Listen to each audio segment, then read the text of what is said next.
사회적으로 핫한 이슈를 키워드로 알아보는 핫키워드 시간입니다. 이민재 캐스터 안녕하세요. 안녕하세요. 네, 이런 날이 오나 싶었는데 진짜 왔습니다. 정부가 코로나19에서 완전 벗어나 일상회복으로 가는 3단계 계획을 발표했는데요.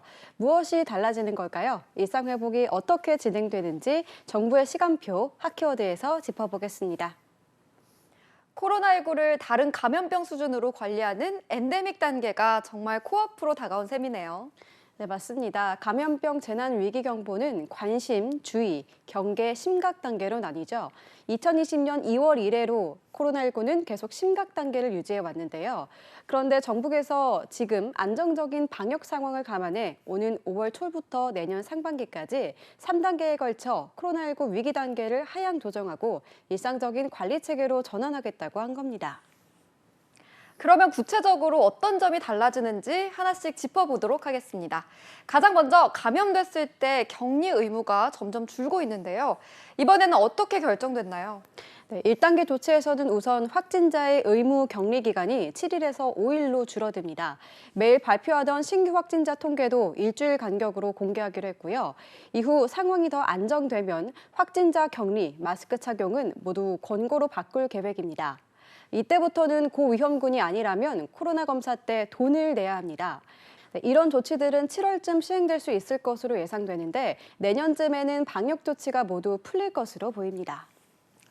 그렇다면 앞으로 코로나 백신 계속 맞아야 할까요? 사실 고민이 좀 되거든요. 네, 세계보건기구 WHO가 권고안을 새로 내놨는데요. 2차례 기본 접종과 추가 접종까지 3번 접종했다면 건강한 성인과 어린이나 청소년은 굳이 더 맞을 필요가 없다고 합니다. 다만 60살 이상 고령층이나 기저질환자 등 고위험군에서는 6개월에서 12개월마다 추가 접종을 하는 게 좋다고 권고하고 있습니다. 이제 정말 한 발 더 가까워진 일상 회복. 그런데 지금의 상황이 잘 유지 관리된다는 전제가 붙는 것 아닙니까? 어떤 점을 좀 주의하면 좋을까요?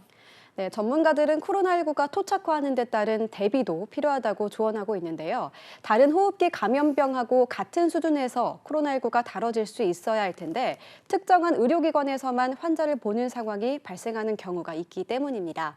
이런 부분도 보완이 필요하고 무엇보다 우리의 근무 환경은 아파도 일하는 경우가 많죠. 상황이 더 악화하지 않도록 아프면 쉬는 문화가 뒷받침돼야 한다고 강조하고 있습니다. 이렇게 일상 회복까지 성큼 다가오면서 정부에서도 내수 활성화를 위해 여행 지원비 대책도 내놨다고요? 네, 정부가 600억을 지원합니다. 일단 숙박비로는 국내를 여행하는 100만 명에게 3만 원씩 돌아갈 것으로 보입니다.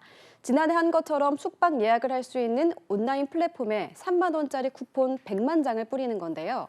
선착순 마감이기 때문에 서두르셔야 합니다. 유원지에 대해서는 마찬가지로 온라인으로 예약할 때 각각 만 원씩 정부가 지급하고요. 다만 구체적인 시작 날짜가 정해지지 않아서요. 이 부분은 나중에 추가로 시간표가 나오면 함께 전해드리겠습니다. 가장 궁금한 부분이 10만 원 휴가비 지원인데요. 중소기업만 해당되는 건가요? 네, 맞습니다. 상대적으로 더 많은 돈을 지원해주는 게 바로 10만 원 휴가비인데요. 중소기업과 중견기업 근로자와 소상공인 19만 명 대상입니다. 본인이 20만 원을 내면 회사에서 10만 원, 정부가 10만 원을 더해주는 방식인데요. 2018년부터 시행되던 건데 올해 9만 명까지만 지원할 예정이었고요. 이미 마감이 끝나 있었는데 올해 추가로 10만 명 더 지원되는 겁니다.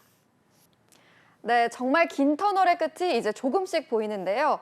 이제는 일상 회복으로 가는 준비를 시작할 때가 아닌가 싶습니다. 지금까지 핫키워드 이민재 캐스터였습니다. 고맙습니다.